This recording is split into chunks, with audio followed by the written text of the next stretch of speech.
Hello everybody, and welcome to part 2 of our Buick Enclave review. In this part, we're finally able to show you what this Enclave is like behind the wheel. We cannot wait to show you the full Buick experience. But first off, we're going to go ahead and start with a hard acceleration and show you what the powertrain is all about. Let's get to it.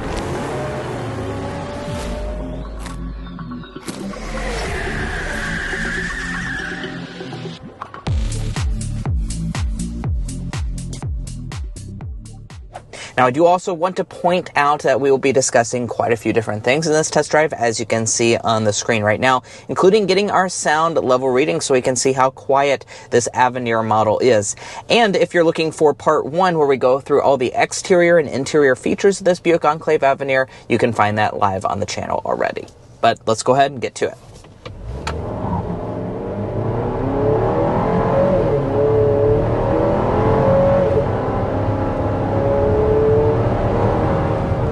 Alright, that was above 60 miles per hour.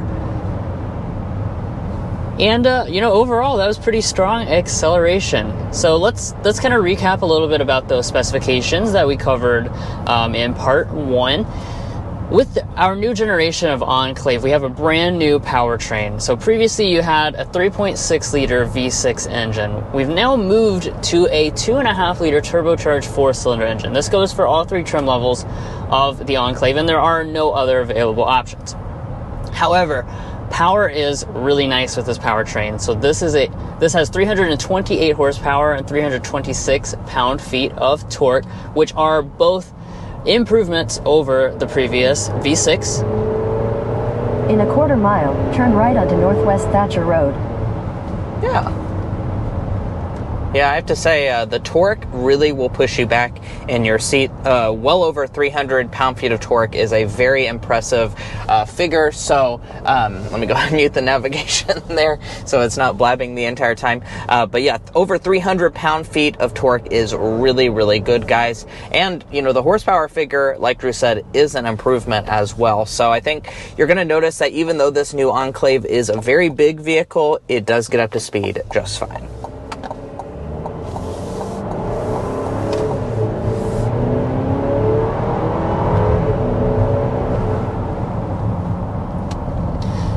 And of course, if you watched our previous coverage of the GMC Acadia or the Chevy Traverse, this is the same engine that those models are using as well.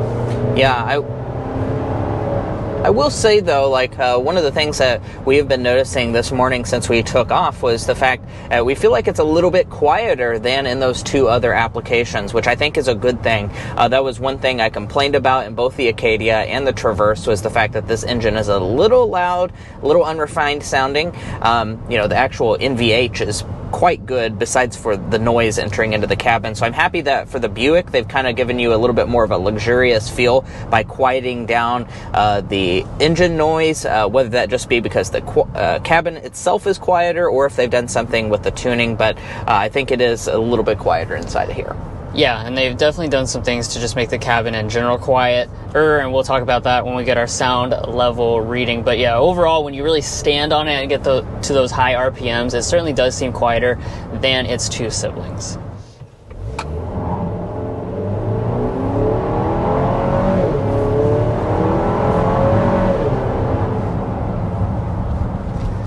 So of course, the other aspect of the powertrain is our 8-speed automatic.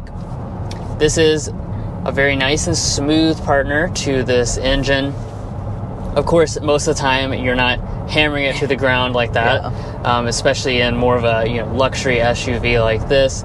But even when you do, it's a great partner. And when you drive normally, it's a great partner. Just nice and smooth, like I said, overall, which is kind of the main element that you're looking for in a vehicle like this. Now, of course, power is routed to the ground via the front wheels or all-wheel drive, and that actually goes for all of the different trim levels. So you can actually get a front-wheel drive Avenir if you live in a warmer climate and don't need the additional capability of all-wheel drive. Well, we're just kind of cruising down a beautiful Oregon highway here, and I want to take a second to discuss ride quality as well as the sound level inside the cabin. First off, I'll start with ride quality. Now, the Enclave, I've been nothing but impressed with. We drove one yesterday, and we're in this one this morning, and we've been behind the wheel for about an hour at this point, and man, is this thing comfortable. It is a very nice riding product. Part of the reason for that is because this Avenir model does have adaptive dampers, so that's going to allow the vehicle to adjust the suspension to whatever your need may be. Right now we have it in the Tour mode, and really that just makes an exceptionally comfortable ride quality. Even though we have the 22-inch alloy wheels on the outside, it just absolutely rides like a dream, which I think is very important for a Buick. The only thing I will say is that if you hit a big bump in the road, you will feel the wheel size just a little bit in the sharpness entering into the cabin. But now let's go ahead and talk about how quiet this cabin is. Now, Buick was quick to point out that they have done a lot of work in this regard by making acoustic glass in the front windshield as well as both of the side windows as well. So that should make for a quieter cabin, and we're going to put that to the test. All right, and we are speeding up to 55 miles per hour, which means that we're going to be getting our sound level reading. We have it on fan speed 1 as well as the rear climate off. So let's go ahead and see how quiet it is.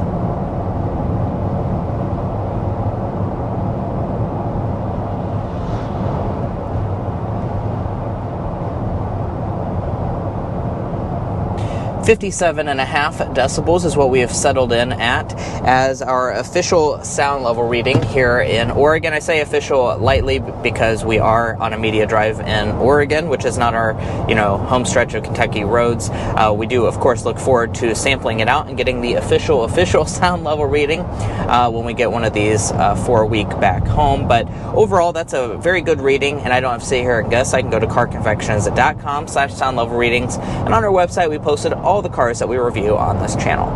And that's going to be a pretty good reading, especially considering different options that you might be comparing it to. Buick was very quick to point out that they have active noise canceling going on in this Enclave's cabin, as well as acoustic front windshield and front windows as well, to really give you that premium quiet cabin experience. And I will say, I feel like this is going to be significantly quieter than some of those other options, like a Chevy Traverse, for instance. They've tried to really elevate it up above those, and we're looking forward to testing that out officially. Right, this is, I would say, a quite rough road. We're in a rural part of Oregon, so when you get this onto your average kind of smoother road, the surface that we usually test on, I think we're going to see probably below 55 is my guess, which is going to be really, really nice for the segment.